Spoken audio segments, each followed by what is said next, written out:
Plantearé la primera pregunta, es para el doctor Tocay. Cuando hay un patrón colestásico de elevación de transaminasas, ¿qué patologías se deben de considerar? Perdón, ahí está.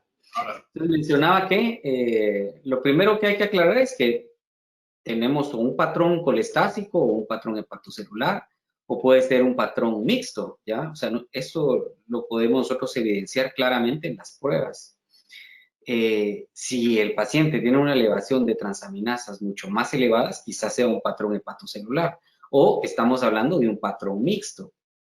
Y muchas veces viene aquí más la complicación. Muchos pacientes con patrón colestásico, por lo regular las transaminasas están un poquito elevadas, ¿ya?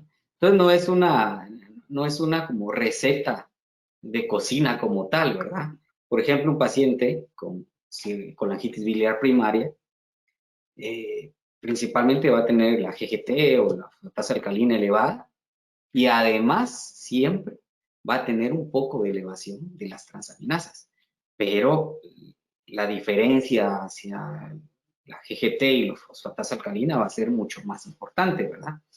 De lo contrario, podemos tener patrones mixtos. Entonces, no es que nosotros pensemos en una enfermedad como tal, ¿verdad? Incluso medicamentos nuevamente. Podemos tener un patrón colestásico y también se elevan las transaminasas. ¿Ya? Siempre van a estar elevadas un poquito, pero por eso es que debemos de determinar bien eh, eh, cuál de estas enzimas están más elevadas que otra, ¿verdad? No es como una receta de cocina como tal. ok, muchas gracias, doctor. Una segunda, no, perdón, esta es para el doctor Moreira. Buenas noches, doctor. ¿Qué opina usted de la utilización de silimarina? En el contexto de hígado graso, la silimarina o el cardo mariano famoso, que tiene mucho tiempo de estarse utilizando para múltiples patologías, pareciera en algunos estudios de tipo abierto tener efectos positivos. Sin embargo, debe ser tomado como una terapia complementaria. Realmente no tiene mucha evidencia, mucho peso de evidencia para recomendar su uso y menos como monoterapia, pero en el caso de un paciente que está cumpliendo con metas de dieta, ejercicio saludable y que estamos utilizando alguna otra farmacoterapia para el fin de prevenir la progresión, podría ser algo que uno podría considerar, pero no tiene mucho peso de evidencia científica la recomendación o el uso rutinario de esta terapia. Excelente, muchas gracias. Segunda pregunta, doctor Moreira. Primero, qué gusto verlo nuevamente, aunque sea por esta vía, dice. ¿En qué momento está indicado el FibroScan y con qué frecuencia se puede realizar? Ok, el FibroScan es un estudio, como bien lo mencionó el doctor Tocay, en el cual uno prácticamente está haciendo una biopsia de forma virtual, o sea, sin hacer un procedimiento invasivo. Y debe ser considerado prácticamente en cualquier paciente diabético tipo 2, arriba de los 50 años de edad. Esa es la recomendación más reciente de la Asociación Europea para el Estudio de Diabetes, en su última reunión. También fue virtual, por cierto. Ahí estuvimos presentes, pero virtualmente.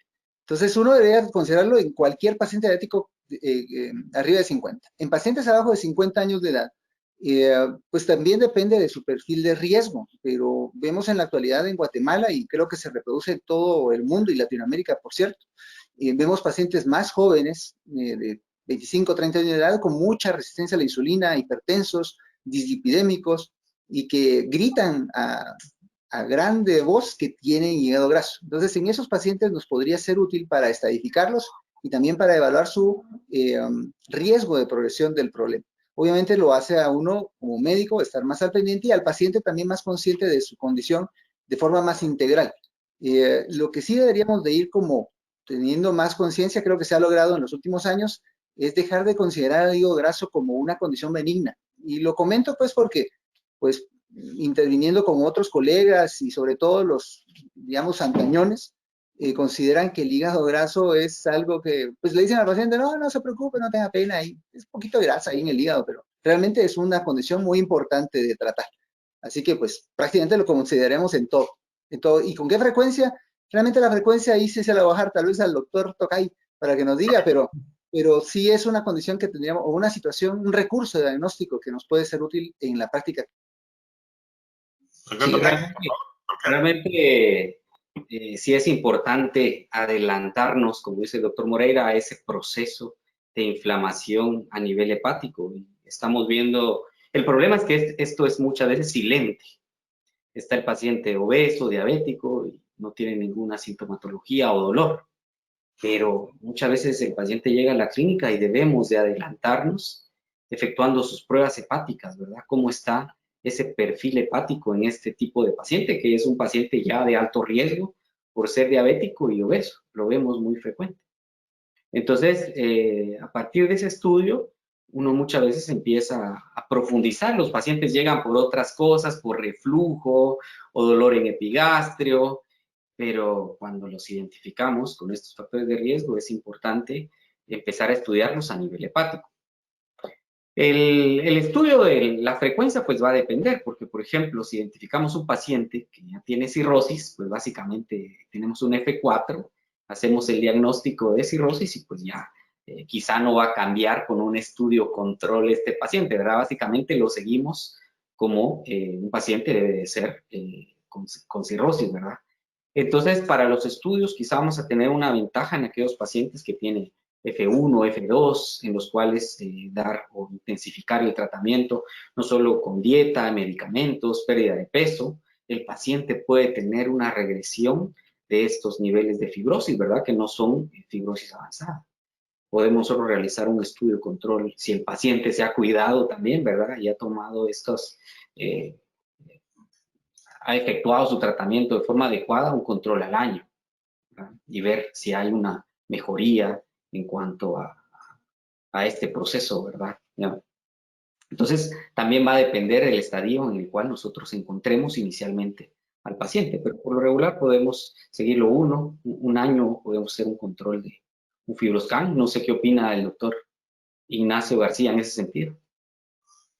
Sí, muchas gracias. Hola, ¿qué tal? Bueno, en general, la esteatosis hepática es un problema de salud pública mundial. En México hace un año publicamos un trabajo en gente que solo iba a un check-up, 31% tuvo esteatosis hepática y de estos, la mitad tenía fibrosis avanzada.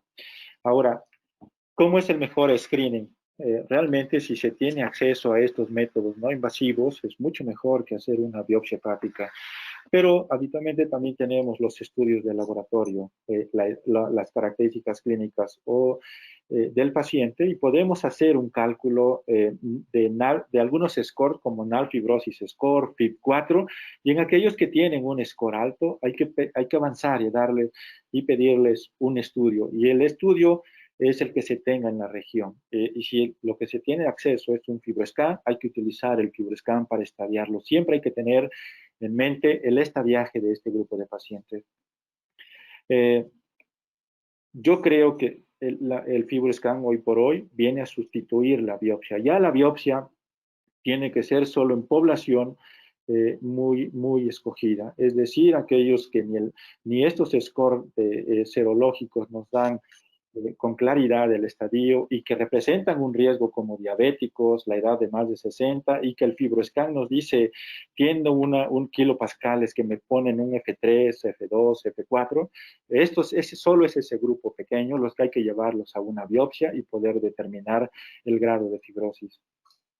Pero todos tenemos acceso a estudios de laboratorio y yo creo que el primer estadiaje debe de ser con estos scores de sangre. Y NAL Fibrosis Score, FIB4, y aquellos que son de bajo riesgo probablemente solo hay que seguirlos clínicamente y repetir estos estudios de forma cada 6 o 12 meses y estarlos estadiando. Muchas gracias a los tres. Tal vez para agregar un poquito respecto a la frecuencia, sabemos como hemos visto también en manejo de algunas lesiones hepáticas que sabemos que 6 meses no va a ser algo significativo en cuanto al cambio de la morfología hepática.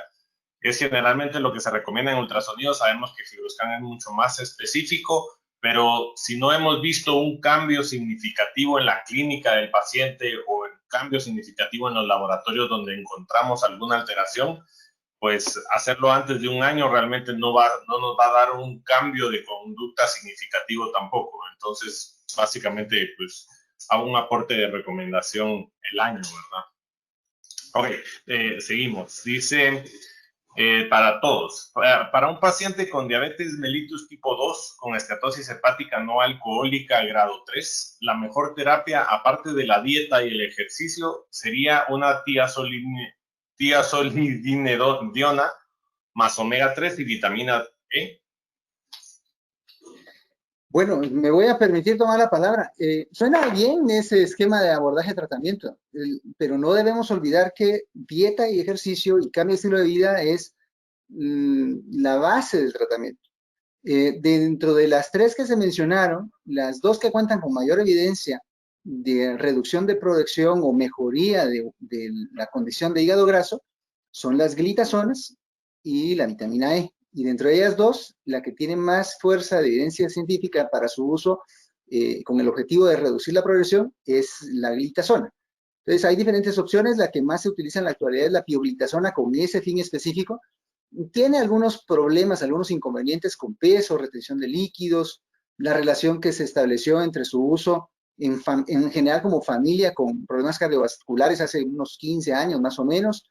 Nissen fue el responsable de esa situación, pero estudios más recientes avalan no solo el hecho de que son seguras, sino que se pueden, digamos, tener incluso algún efecto benéfico cardiovascular en cierto grupo de pacientes. Entonces, sí podría ser un esquema de abordaje de tratamiento bastante efectivo con el objetivo de reducir la progresión de la condición. Muchas gracias, doctor Moreira. A ver, doctor Tocay y doctor García, ¿recomienda el estudio de Doppler para evaluar hipertensión portal? ¿Para qué? ¿Para evaluar hipertensión portal? Correcto. Bueno, como habíamos dicho, todos los pacientes cirróticos siempre está justificado hacer un estudio de rutina.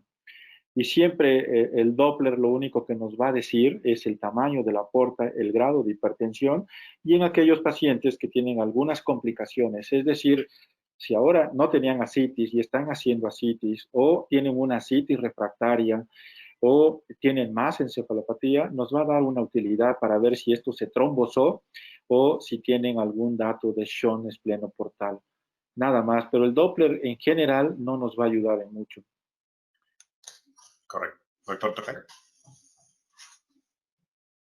Sí, definitivamente solo si tenemos alguna sospecha de trombo definitivamente a nivel hepático, ¿verdad? Nos va a dar una idea de cómo está a ese nivel, ¿verdad?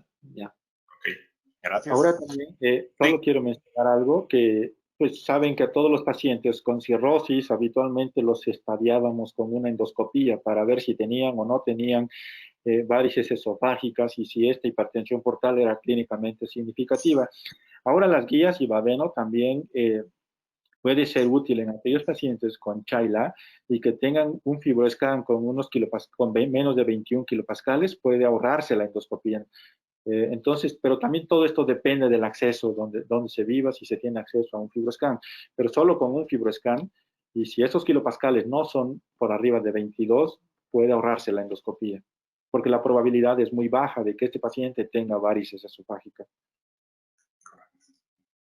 Muchas gracias. Doctor Moreira, ¿existen estudios sobre uso de altas dosis de vitamina C para disminuir la inflamación hepática? Sí existen, pero la mayoría que hay son estudios abiertos. O sea, el diseño metodológico no es el mejor para establecer una relación o una asociación de causa-efecto entre su uso, la dosis que se usa y el efecto a largo plazo. Entonces, no formaría parte de las recomendaciones iniciales para estos pacientes. Se promueve mucho por sus efectos teóricos o bioquímicos como antioxidante, pero con el fin de prevenir progresión, no tiene mucho peso científico de evidencia. Muchas gracias. Doctor García, ¿cuál sería el abordaje de una paciente femenina de 96 años con hepatopatía crónica, con hipertensión portal, más nódulos en cabeza y cuerpo de páncreas?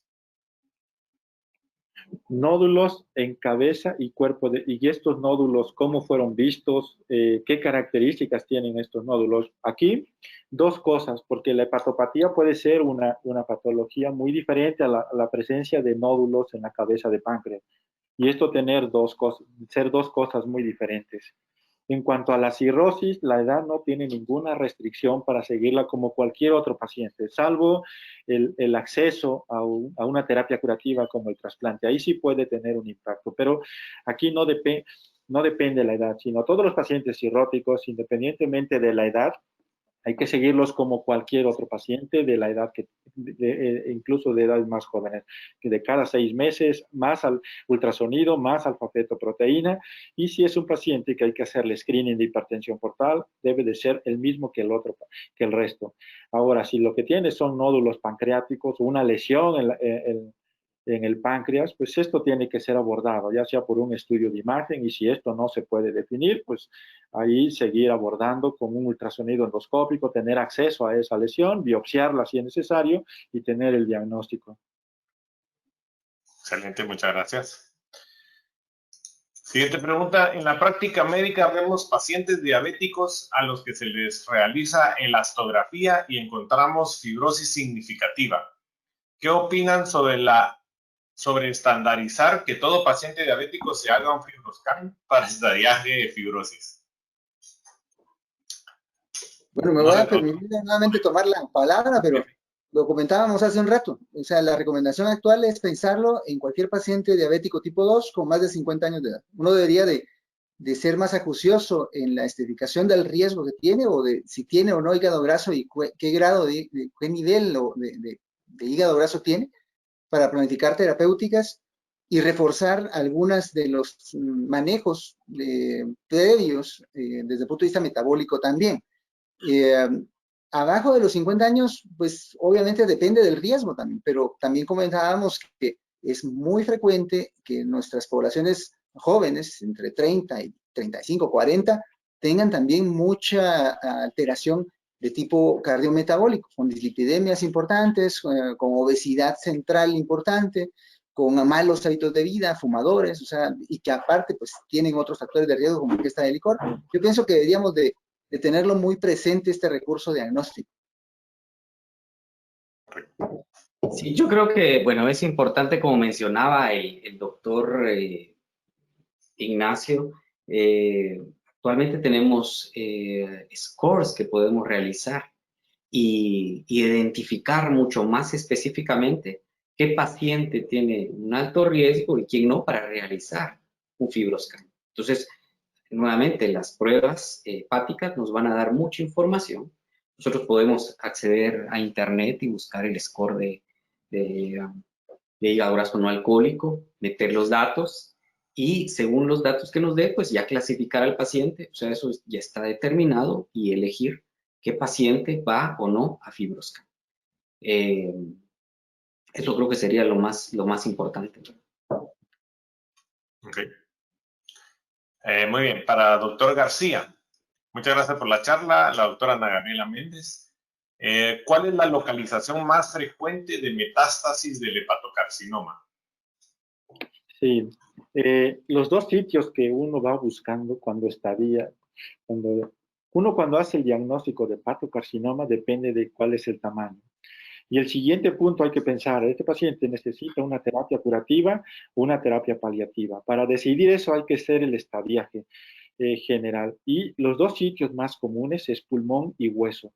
Por eso siempre hay que solicitar, antes de decidir cuál es el tratamiento, una tomografía simple de pulmón para ver si no existen nódulos pulmonares, y lo que más nos ayuda es un gamagrama óseo para ver si no existen lesiones. Y de los huesos, el sitio más común es columna vertebral habitualmente o costillas. Muchas gracias. Doctor Moreira, ¿qué opina respecto a dar aspartato de arginina a pacientes con hígado graso como hepatoprotector?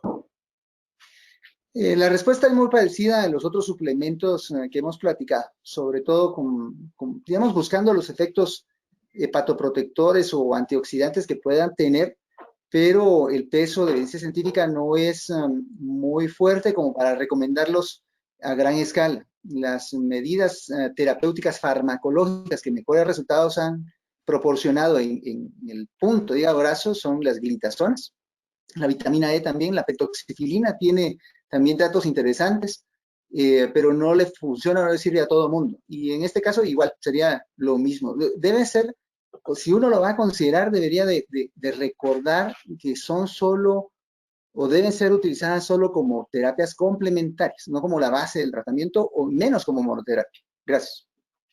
Muchas gracias. Sí, adelante, doctor García.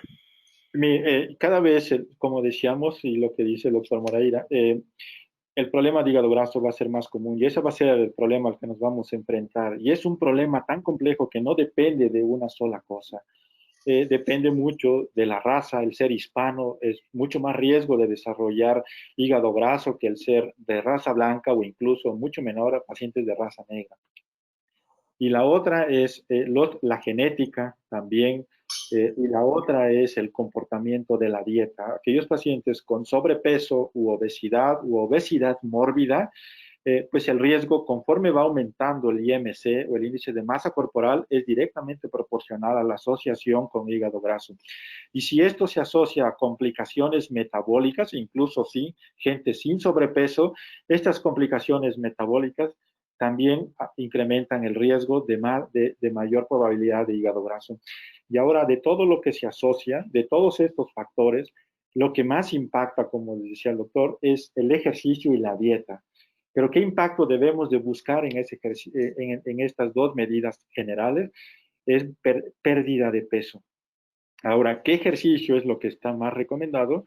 Que habitualmente es ejercicio aeróbico, y hay algunos estudios que muestran que hacer 30 minutos diario por 5 días, es decir, 150 minutos o más, suficiente en cuanto al ejercicio. Y la dieta también, hoy por hoy, quizá la que más asociación o beneficio pudiera tener es la dieta mediterránea, pero todavía no hay una dieta específica que muestre una gran superioridad en este grupo de pacientes. De tal forma que uniendo estas dos medidas generales, hay que buscar una pérdida de peso. ¿Y cuál es el objetivo de la pérdida de peso? Es llevarlos por lo menos a más del 10% del basal. Y el impacto a mayor pérdida de peso se va asociando no solo a la mejoría de la esteatosis, de la esteatohepatitis, sino también tiene un impacto a fibrosis hepática, de tal forma que aquellos que llegan a más de 10% de la pérdida del peso, también mejora no solo la inflamación y la grasa, sino también el grado de fibrosis. Pero no solo es llegar a esta pérdida de peso, sino es llegar a esta pérdida de peso y mantener la pérdida de peso de más del 10%. Por eso una de las medidas, y como mencionó el doctor Moreira, es estas cirugías bariátricas que se han demostrado que tiene realmente un impacto por esta pérdida de peso sostenida.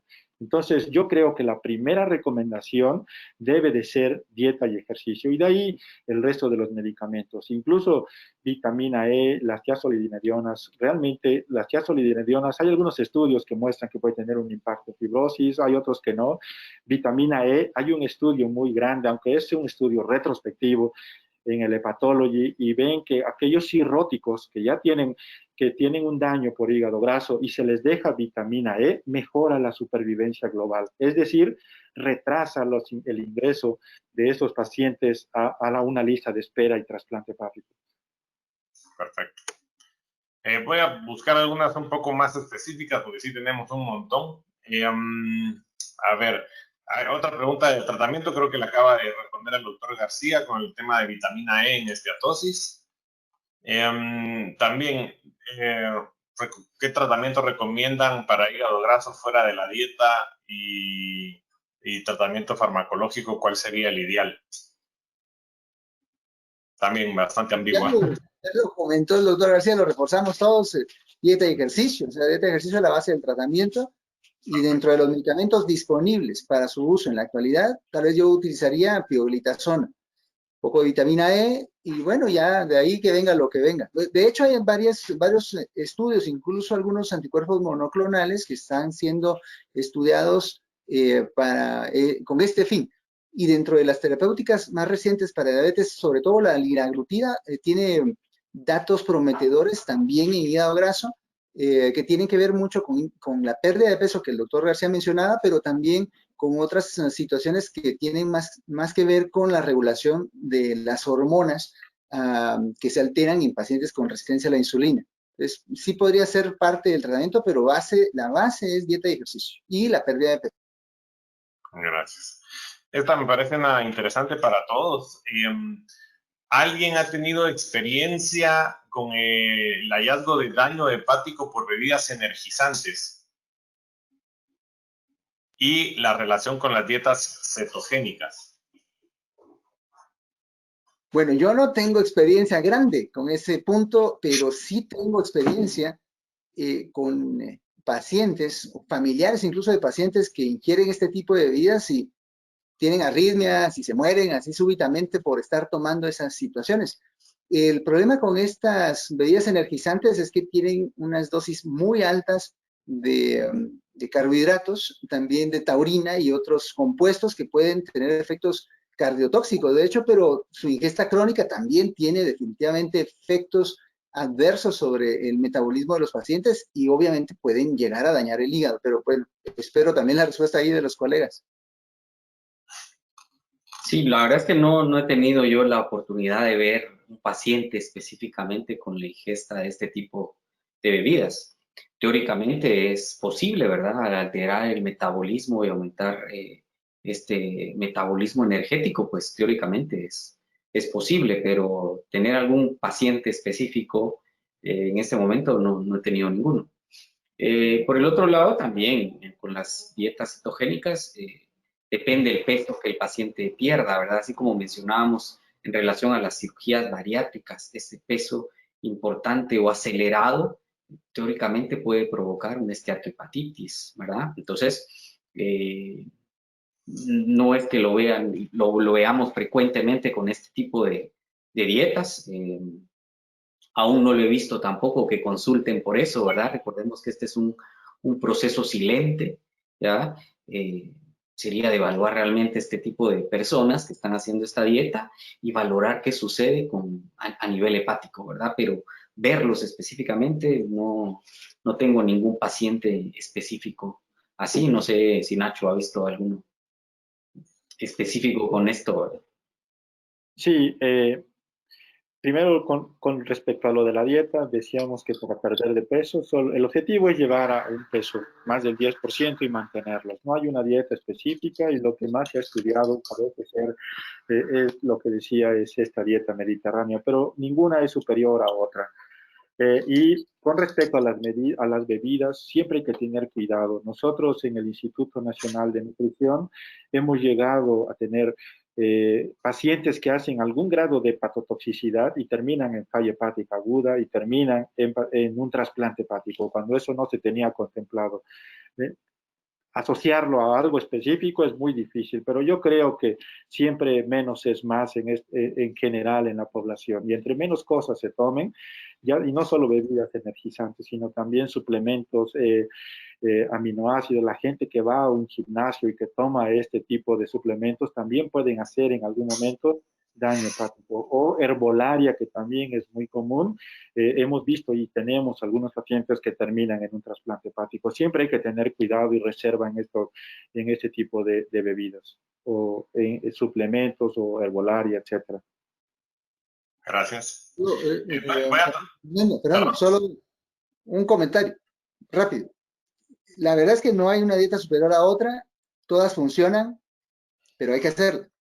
En ejercicio, sí, el ejercicio aeróbico tiene mejores resultados, pero también el ejercicio de resistencia y también los ejercicios de alta intensidad de tiempo corto tienen efectos positivos y han demostrado efectos positivos en hígado graso y metabolismo. Pero igual que la dieta, hay que hacer el ejercicio. Entonces, el punto es hacerlo y sostenerlo. O sea, uno lo tiene que pensar a largo plazo, como terapias de por vida. Gracias. Ok, voy a tratar de juntar acá unas 3 preguntitas. Son todas respecto al tratamiento y hepatoprotección sobre el hígado graso, el ácido alfa lipoico y el ácido ursodesoxicólico. Lo mismo, o sea, tienen algunos datos digamos, interesantes, pero son todos estudios abiertos. La calidad o el peso de evidencia científica que uno puede tener como para recomendarlos a gran escala no es muy fuerte. Entonces, pues no lo puede uno utilizar como primera opción terapéutica. En cuanto al ácido sobreoxicólico, se ha visto que puede mejorar el nivel por ahí de algunas enzimas, sobre todo fosfatasa-alcalina, GGT. Sin embargo, realmente ver un efecto como tal disminuyendo la fibrosis en pacientes con esteatohepatitis no se ha visto, ¿verdad? Entonces, básicamente lo que nos interesa es mejorar la histología. Y lo único que se ha visto es mejoría, disminución de los laboratorios. Por lo tanto, no tiene ningún efecto, una indicación como tal o de peso que haya demostrado que tengamos una mejoría en ese sentido. Sí, sí, doctor García. Quien quiera consultar, no me acuerdo si hace un año o hace un año creo que salió en la revista mexicana de gastroenterología, hicimos un consenso de hígado graso. Y ahí hablamos también de estos antioxidantes, como han mencionado, no tiene una evidencia para poder ser recomendados.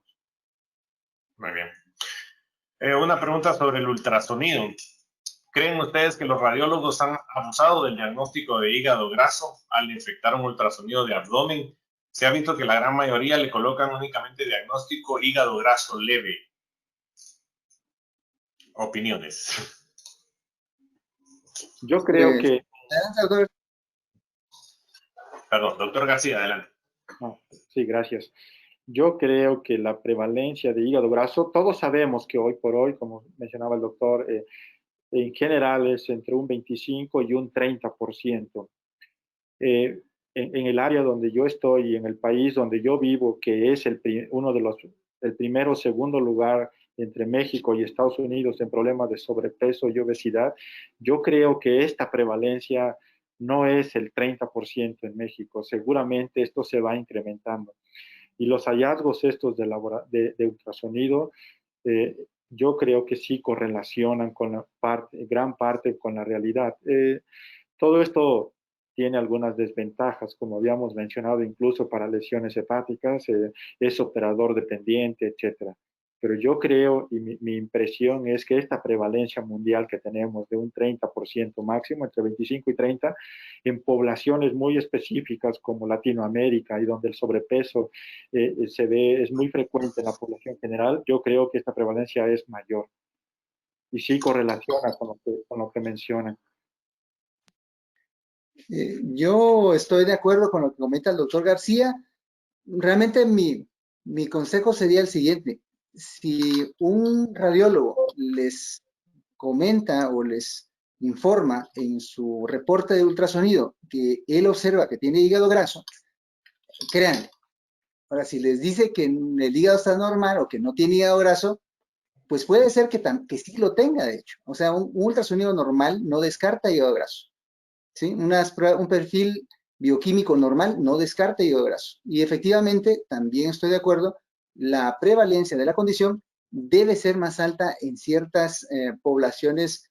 Y hablando de Guatemala, específicamente las poblaciones urbanas, la frecuencia debe ser mucho mayor. Les pongo un ejemplo. En la última encuesta nacional de salud de nutrición, que al final no fue nacional, sino fue solo de la capital, resultó que la prevalencia de diabetes mellitus diagnosticada y conocida por las personas que participaron en el censo era mayor del 30%, era como el 33%.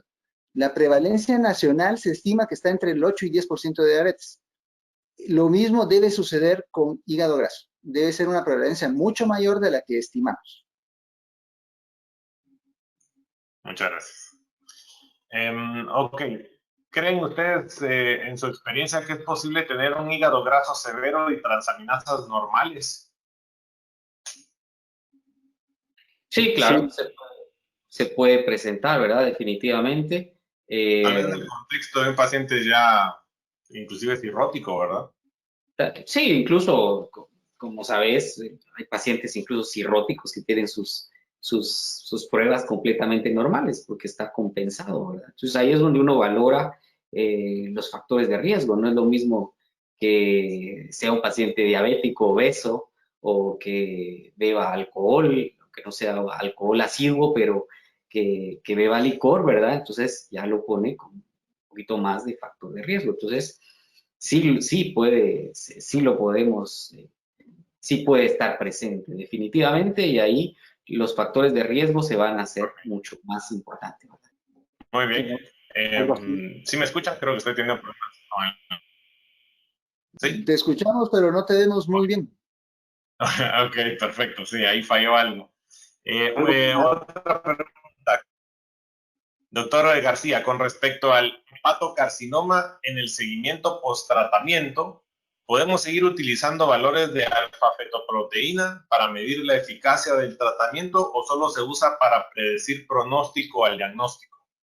No, sí, también sirve para evaluar el impacto del tratamiento. Pacientes que tenían alfa-fetoproteína elevada, independientemente del número de veces por arriba, 400 por ponerle una cifra, si damos un tratamiento loco regional, el tratamiento que sea, o una resección del tumor, lo que tenemos que ver es que este alfa-feto vuelva a disminuir. E incluso también en pacientes, como decíamos, que el ultrasonido tiene una sensibilidad y especificidad que depende de la persona que lo haga. Hay veces en que nosotros vamos viendo un comportamiento del alfa-feto que va subiendo, subiendo, subiendo, pero el ultrasonido dice normal. Aquí estamos obligados, si no tiene un factor para elevar el alfa-feto, es decir, virus de hepatitis C, a hacer un estudio dinámico. Y tenemos un punto máximo cuando damos el tratamiento, y este alfa-feto debe disminuir después del tratamiento. Si no, esto habla de la agresividad del tumor, como decíamos, o de que ya existe probablemente alguna afectación extrahepática y hay que buscarla intencionadamente. Muchas gracias. ¿Por cuánto tiempo la pioglitazona recomiendan su uso de manera continua? Se debe utilizar por periodos prolongados. Como cualquier otra terapéutica que uno instaure, no pensaría que usarla por 3 meses pueda tener algún efecto adecuado. Yo mínimo la recomendaría por lo menos durante un año, y bueno, de acuerdo a los controles que posteriormente se establezcan, uno pues podría ir considerando dejar de utilizarla. Sin embargo, pues como en cualquier otra intervención, al dejar de usar los medicamentos, si el paciente no continúa con el estilo de vida saludable y vuelve a recuperar peso, o si no lo perdió y sus hábitos no cambiaron, realmente no logramos mucho. Okay. Muy bien, una última pregunta. Para un ejemplo, paciente diabético controlado de 46 años, no obeso, con aumento de sus transaminasas y LDL en 130, puede estar relacionado con hígado graso, no tiene pruebas de gamma GT ni fosfatasa alcalina. Él ya está en terapia de pérdida de peso, pero su elevación de transaminasas es sostenida. Sí puede tenerla, de hecho no está en metas las metas más recientes para control de lípidos son mucho más estrictas. En ese paciente uno recomendaría que el LDL baje a menos de 70, ¿sí? Solo con los datos que nos dieron. Y obviamente reforzar el aspecto de dieta y ejercicio, y también pues la pérdida de peso. Es muy importante en este caso. Y efectivamente sí podría tener hígado graso, y sería muy conveniente en este caso promover la realización del FibroScan. Aquí el ser delgado no excluye la patología, y habíamos dicho que cuando estos pacientes, incluso delgados, tienen complicaciones metabólicas, el riesgo se va incrementando. De tal forma que en personas delgadas la prevalencia va hasta un 15%, no es nada despreciable. Y en pacientes, conforme va aumentando el IMC, pues el riesgo se va incrementando. Pero aquí recuerden también que el hígado graso habitualmente es una patología de exclusión. Siempre hay que pensar en algo mucho más frecuente, como es virus de hepatitis C, un perfil de hepatitis viral, y buscar algunas otras asociaciones. Dentro de esto es fármacos, ver la historia del paciente, como decía Henry, que no tenga enfermedad autoinmune en la familia, y si nada de esto existe, podemos pensar. Y ahora con los nuevos criterios de hígado graso, pues es mucho más fácil catalogarlos o clasificarlos. Y el tener complicaciones metabólicas, sobrepeso, etcétera, esto ya es un factor para catalogarlos dentro de este grupo de pacientes. Pero siempre y cuando se haya excluido otros factores que puedan estar dando esta condición. Es muy ejemplificante esta pregunta, ¿verdad? Porque tenemos un paciente, alteración de las transaminasas en el contexto de un paciente diabético, ¿verdad? Y bueno, lo más fácil sería pensar, bueno, tiene hígado graso, pues sí, podría tenerlo, ¿verdad? Pero sí, definitivamente debemos descartar algunas otras patologías. Hacerle su virus de hepatitis C o los medicamentos, ¿verdad? Que también, o alcohol también, ¿verdad? Muchas veces el paciente está bebiendo alcohol y pues uno también. Entonces, veamos, es importante venir y profundizar un poco más en este paciente. Así que el hígado graso, como vemos, es un tratamiento multidisciplinario, en donde el papel importante del endocrinólogo, de la nutricionista y del gastroenterólogo para llevar a metas y mejorar ese hígado, ¿verdad? Pero no sé qué iba a comentar el doctor Ignacio García. Sí, perdón.